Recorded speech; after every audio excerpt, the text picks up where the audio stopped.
Olá, com a nossa aula de história lindíssima, que nós vamos falar sobre os patrimônios históricos e culturais. Vamos falar da importância desses patrimônios e um pouquinho da história de alguns deles, pequena representação. E como que eles são conservados, porque tem patrimônios que têm data foram construídos antes do aparecimento de Cristo, e então patrimônios com mais de 100 anos, né? Patrimônios aí com 800 anos, e eles estão preservados. Por que eles estão preservados? Tudo isso será assunto da aula de hoje. E eu começo aqui com o patrimônio brasileiro, mas que ele pertence à humanidade. Ele foi reconhecido pela Unesco. E isso, a gente vai discutir o que é essa Unesco, mas esse é um patrimônio histórico-cultural que pertence à humanidade.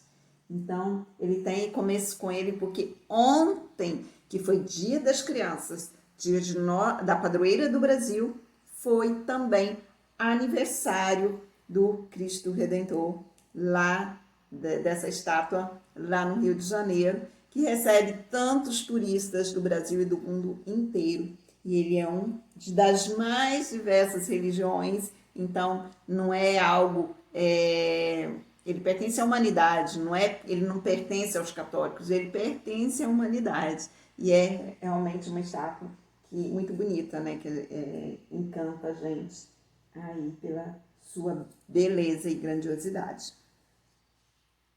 Mas vamos lá. O que é patrimônio histórico e cultural? Gente, é tudo patrimônio. Patrimônio é algo que a gente herda da família, né?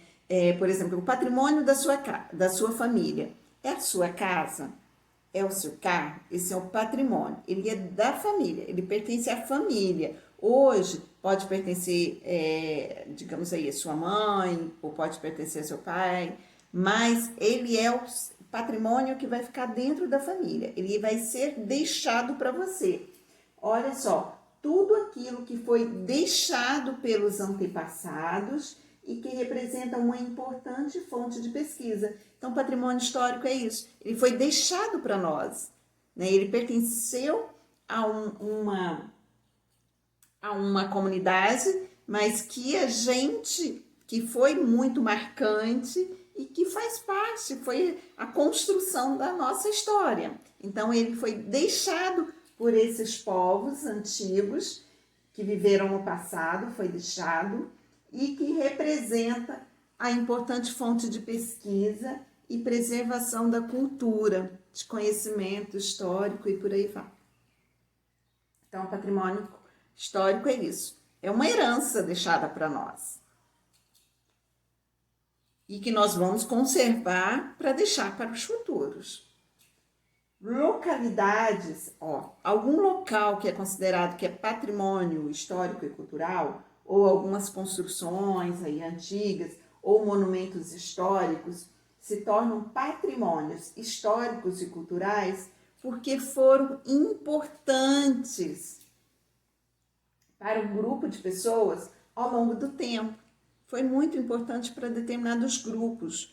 E hoje, então, não é importante para mim? Claro que é. A minha história foi construída por causa de muita coisa que esses povos viveram. A minha cultura não é que eu criei. A minha cultura veio de lá, desses povos, né, que foi modificando ao longo do tempo, e por isso que hoje a gente vive assim.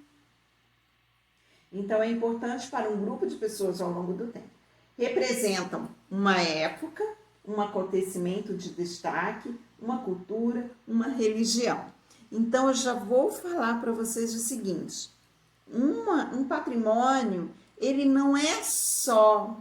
A gente pensa numa construção antiga, a gente pensa num local, mas não é só isso. O patrimônio, ele pode ser uma dança típica, ele pode ser várias coisas que não são materiais. E aí deve ser preservado. É preservado como? Aí tem os dias que a gente vai fazer dias para relembrar aquela determinada cultura. Aí vai ter festejos para relembrar. Tudo isso é importante para a gente preservar, que senão cai no esquecimento. Se a gente não participar dessas festividades, vai cair no esquecimento para gerações futuras. Então, uma maneira de preservar é fazer o dia que a gente vai relembrar, tirar para relembrar aquelas culturas passadas. Então, vamos lá. Para uma localidade ou uma construção, um monumento se tornar um patrimônio histórico-cultural, é preciso que ele seja tombado. Por quê? O que significa esse tombar um patrimônio? Recentemente, o Jardim de Cantagalo, ele foi tombado pelo município. Então, agora ele já pertence à população do município, ele foi tombado e está num processo, né? Eles estão tentando fazer com que ele seja tombado para ser um patrimônio nacional. O tombamento significa que o bem foi reconhecido como valor cultural e que ele deve ser preservado. Então, como que é isso? À medida que um bem foi tombado, então tem alguns órgãos responsáveis que criam leis de conservação. Então, toda a modificação daquele certo patrimônio, ele tem que passar por uma fiscalização e cumprir as exigências que são muito rígidas para manter, para preservar o quê? Seu valor cultural, preservar a história daquele patrimônio. Se ele foi tombado, é porque ele foi importante. Ele já teve acontecimentos ao entorno dele em que ele foi considerado importante para a história. Então, toda a arquitetura, se ele é físico, toda a arquitetura, tudo aquilo que foi da época tem que ser preservado. Cor, não pode pintar de qualquer cor, não pode mudar, se é uma casa, um casarão, alguma coisa, não pode mudar de cor, não pode mudar de fachada, sem que seja autorizado pelo órgão responsável pelo tombo. Então, vamos a alguns patrimônios, olha só, da humanidade. A muralha da China, está lá na China.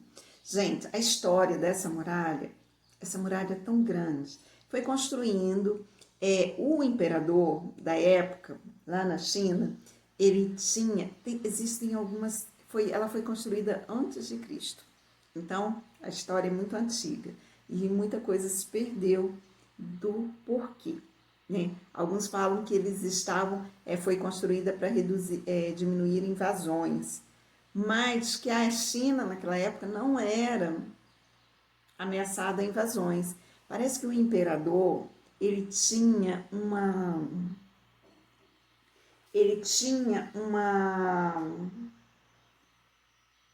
era apaixonado por grandes construções grandiosas, e ainda ele tinha uma obsessão por essas construções. E parece que a muralha foi por aí. E já alguns historiadores dizem que não, que ele tinha medo de uma futura invasão. Mas na época o motivo era bem apagadinho. E aí na China começou a ter vários lugares essas construções. E depois elas foram se juntando, essas grandes muralhas. Tem 7 metros de altura,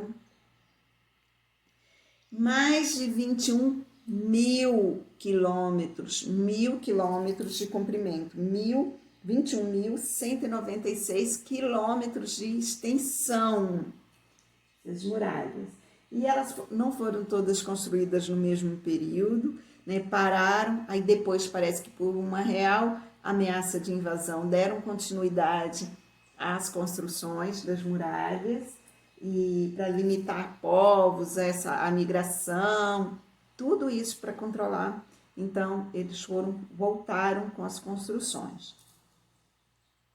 Mas ela é belíssima, muito grandiosa. Tenho vontade de colocar meu pezinho lá. Olha só, gente. E o relevo do local é muito acidentado. Então, imagina só a luta e o valor financeiro para construir tudo isso. É assim meio absurdo, né? Pra gente, 21 mil quilômetros, quantas estradas, quantos bens dariam para fazer? Mas assim, não estamos aqui para julgar. Parece que na época teve uma importância muito grande para soldados que estavam desempregados, aí eles foram contratados para trabalhar nessas construções e houve um emprego de muita gente e, enfim, tem toda uma história aí atrás. Lindo, né? Bom, agora vamos, né, mais para 1800, né, a Torre Eiffel de Paris. Gente, a torre, que é o monumento mais visitado do mundo, é monumento pago, né? Você tem que pagar para entrar e é o mais visitado do mundo. Ele foi um concurso, a ideia foi um concurso de monumentos para construir monumentos grandiosos. E aí um arquiteto, ele não acreditou muito, ele planejou, ela é toda em ferro, então olha a preservação aí desse monumento por mais de 200 anos, né? Acho que tem, não fiz as contas. Preservação dessa estrutura, e ela tem alguns andares que são comerciais, e aí restaurantes, com belíssimos restaurantes, e aí você pode ver Paris inteira, né? Ele fica lá na França, e aí deve ser uma imagem muito bonita, nunca fui lá também, mas talvez algum familiar seu aí tenha ido lá na Torre Eiffel.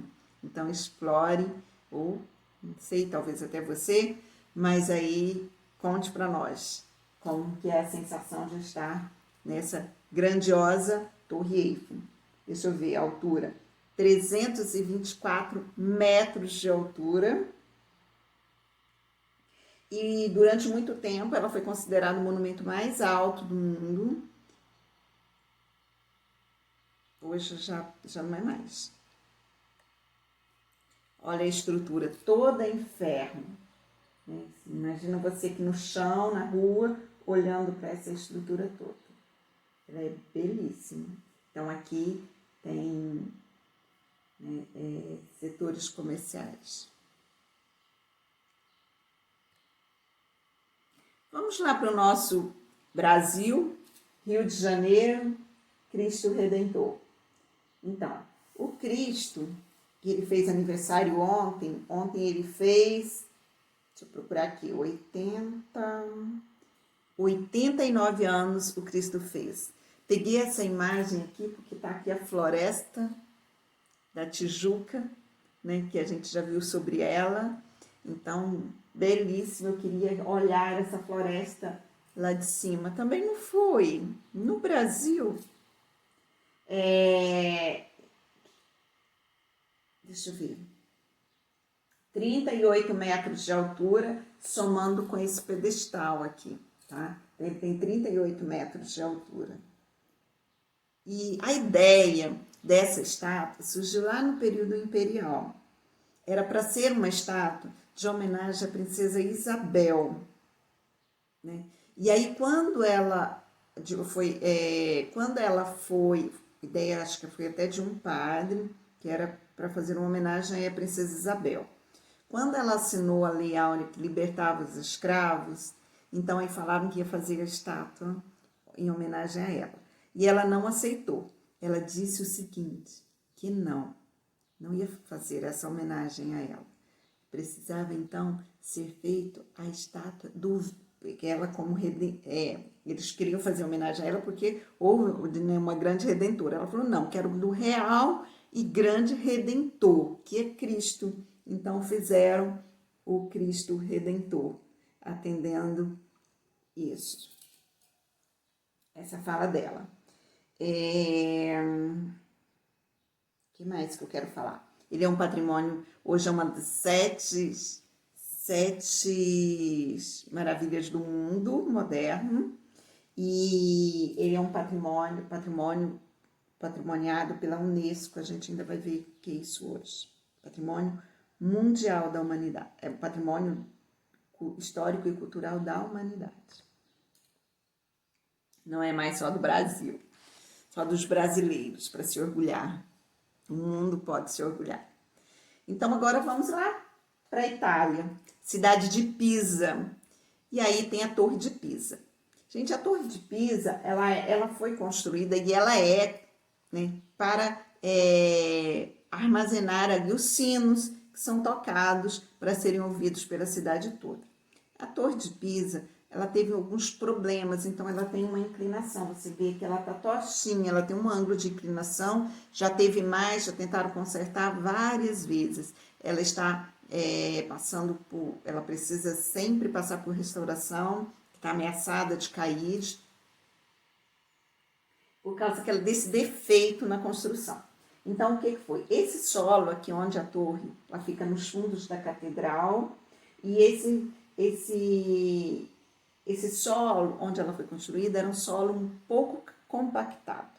Quando chegaram aqui no terceiro andar da torre, ela já teve uma inclinação. Aí tem gente que fala que a inclinação foi proposital, porque os operários recebiam pouco, quiseram construir torto. Não, foi nada disso. Foi por causa do solo, que não houve um preparo, aí faltou uma engenharia no preparo desse solo, que ele era pouco compactado, e com o peso da estrutura, ela entortou. E aí, pararam de construir, porque começou o período de revolução, e ficou muitos anos sem construir. Depois voltaram.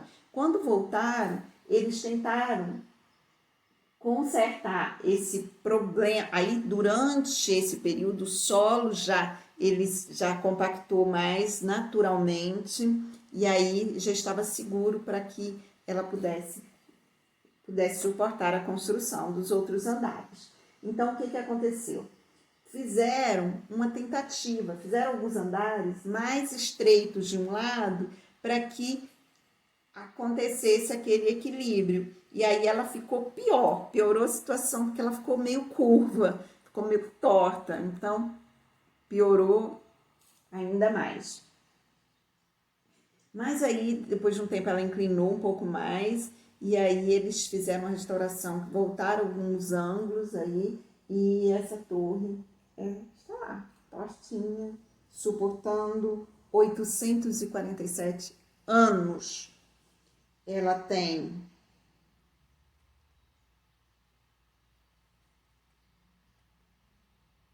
ela guarda aí 7 sinos. Estou lendo aqui, gente, já esqueci algumas coisas. 55, isso que eu queria achar. 55 metros de altura. Lindíssima. Então vamos lá. Você conhece alguma localidade, monumento ou construção histórica localizada em seu município? Qual é o nome dela? Em que endereço se encontra? Gente, basta colocar centro ou zona rural, se for, né? Mas a gente tem monumentos e construções históricas. Esse ano houve uma visita do IFRAM, que é um dos órgãos de tombamento de patrimônios nacionais, né, para avaliar a Câmara. Então, a Câmara dos Vereadores, ela vai ser toda reformada, eles já têm o dinheiro para reformar, mas vai ser toda cumprindo a exigência, o projeto de restauração vai ser todo cumprindo a exigência do IFRAM, porque querem patrimoniar a Câmara dos Vereadores. E acho que precisa sim, porque ela foi em um hotel onde ela recebeu a princesa Isabel, recebeu o príncipe também de outro país, que eu agora não lembro qual, mas ela tem toda uma importância histórica para a cidade de Cantagalo. Os jardins também, que tem toda uma importância histórica e cultural para a população de Cantagalo, também ela agora é preservada por lei, né? Mas o IFRAM também visitou os jardins. Em sua opinião, existe alguma localidade, monumento ou construção do seu município que deveria se tornar patrimônio histórico e cultural? Justifique a sua resposta. Então, não precisa colocar esses que eu falei, não. Vocês podem colocar outros e justifique a sua resposta. E por que você acha que deve? Temos aí, vou passar por alguns. Hotel, não, quer dizer, a Câmara foi hotel, mas tem o hotel também tem uma importância. A estação ferroviária de Euclidelândia também recebeu a visita do IFRAM para se tornar ali, parece que é a única estrada férrea que está preservada, e ali eles querem fazer um museu ferroviário, né, o fórum, e não precisa, faça o desenho aí da imagem de uma localidade, um monumento histórico do seu município. Pode colar, mas você pode desenhar. Eu prefiro os seus desenhos, que eu amo ver. Você é um artista. E eu vou cortar o vídeo, a gente já volta com o próximo. Então, vamos lá. Preservação da história na página 252. Vamos falar rapidinho, porque eu tenho que falar com vocês o que é esse IFRAM e Unesco que eu tanto falei. Então, aqui fica com essa imagem belíssima de Cantagalo, que é o patrimônio primeiro, espero que de muitos patrimônios preservados de Cantagalo. Vamos lá. Gente, uma cidade inteirinha, ela pode ser preservada. Ou monumentos, ou estátuas simplesmente, pontes, se ela tiver uma importância, igrejas, pode ser considerados patrimônios históricos e eles precisam ser preservados. Se faz parte da história, precisa ser preservado. Como? Tem leis que garantem a conservação das características originais. Você não pode reformar de qualquer jeito. Se ele faz parte da história e você muda completamente, perdeu a história. Os visitantes, as pessoas que visitam esses lugares, eles têm que sentir ali aquele período, a importância dele, conforme os povos viveram na época, é a maneira mais fácil de você entender a história. Então, são 2 órgãos responsáveis por essa preservação, né? Unesco, que é um órgão responsável pela proteção do patrimônio histórico e cultural da humanidade. Então, quando é reconhecido pela Unesco, a importância é para a humanidade em geral, não só para o país, que significa Unesco, Organização das Nações Unidas para a Cultura, Ciência e Educação. E o outro, então, o Cristo Redentor é um patrimônio da Unesco e com tantos outros. Agora aqui, dentro do Brasil, é o IFRAM, Instituto do Patrimônio Histórico e Artístico Nacional. Ele é ligado ao Ministério da Cultura. É responsável por preservar as contribuições dos diferentes elementos que compõem a sociedade brasileira e dos seus ecossistemas. Então, o IFRAM, ele coordena, ele administra, então, esses monumentos importantes para a cultura brasileira. Evelina Grunberg, ela é uma arquiteta e hoje ela é atual diretora do IFRAM no Brasil. Ela escreveu um manual de atividades práticas de educação patrimonial. Esse manual tem para ser desenvolvido em meio dentro de escolas e para pessoas da comunidade que não frequentam uma escola, mas são algumas maneiras lúdicas, né, brincadeiras, oficinas, para que as pessoas reconheçam a importância e saibam como preservar, que eles saibam, reconhecendo a importância, que eles saibam, aprendam ali com essas oficinas a preservar esses monumentos. Então, se vocês quiserem dar uma olhadinha, tem ele disponível na internet, tem várias maneiras muito lúdicas da gente entender a importância dos patrimônios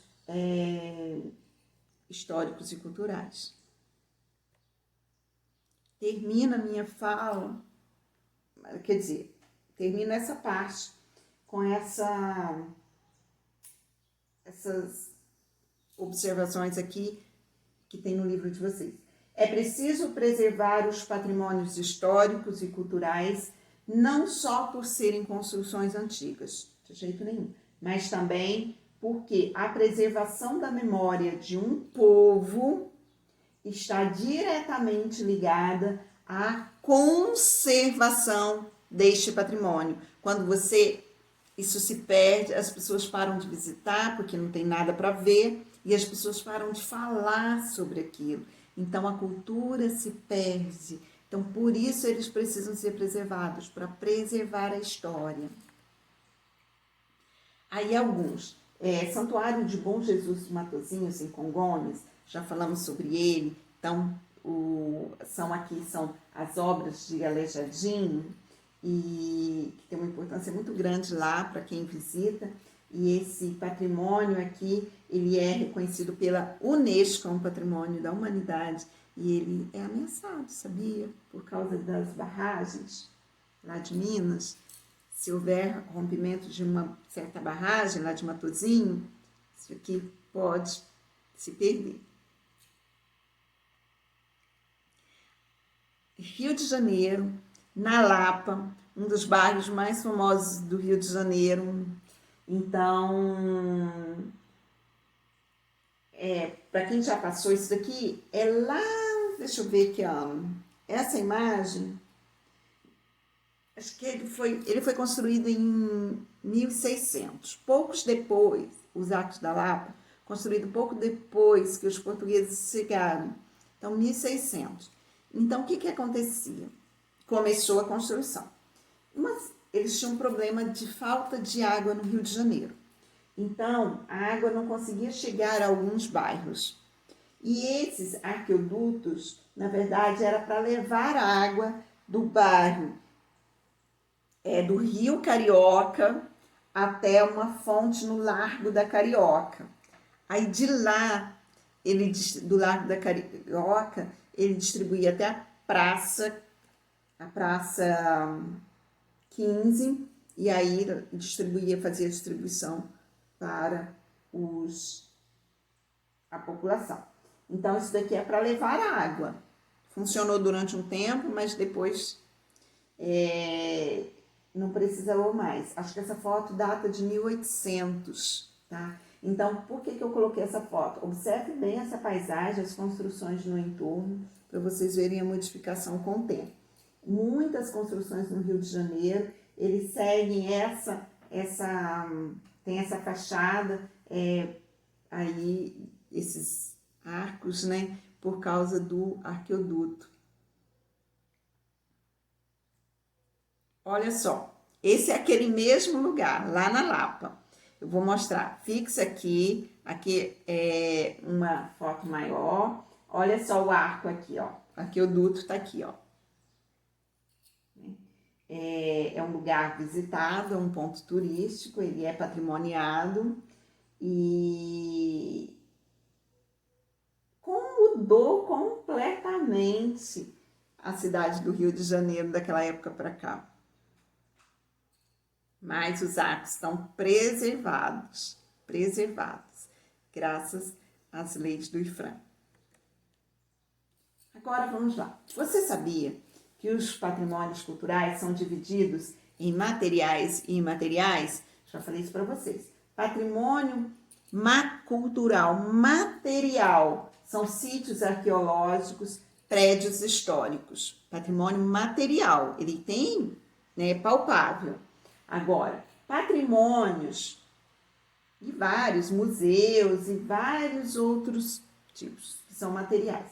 Agora, patrimônio cultural imaterial, que também pode ser preservado pelas leis do IFRAM, é formado por conhecimentos que fazem parte do dia a dia das comunidades, além de rituais, de festas que marcam a vivência coletiva da religiosidade, da diversão e de outras práticas da vida social.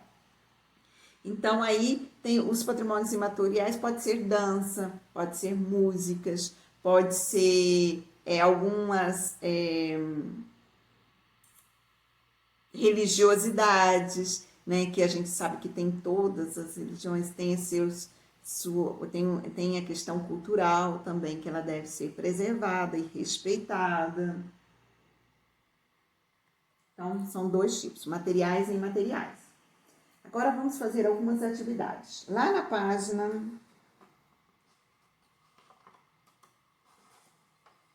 254, qual órgão é responsável pelo patrimônio, pela proteção do patrimônio cultural brasileiro? Então, eu falei só de um. Unesco é o patrimônio da humanidade, né? Um órgão das Nações Unidas. IFRAM, e pronto. MASP e ONU, qual deles? Qual a importância do IFRAM para o país, para o Brasil? Aí, para você escrever, volta lá na página 253 e dê uma lida aqui, ó, no Brasil. Lê esse parágrafo para você falar sobre a importância do IFRAM para o Brasil. Ele é responsável por preservar, não é? E está tudo escrito lá. Há quantos anos o IFRAM se preocupa com a preservação do patrimônio histórico do Brasil? Então, lá nesse parágrafo também, ele fala o ano em que o IFRAM foi criado. Aí você pode fazer as continhas, né, que agora você já aprendeu, 2020 menos 1937. Aí você vai saber quantos anos que o IFRAM se preocupa com a preservação do patrimônio histórico do Brasil. Faça a conta. E nesta página, não precisa de vocês fazerem, tá? Página 255, não precisa ser feita essa atividade. E termino te pedindo, preserve sua história, conte sua história, preserve a história dos seus antepassados, visite e conheça. Beijo muito grande para vocês.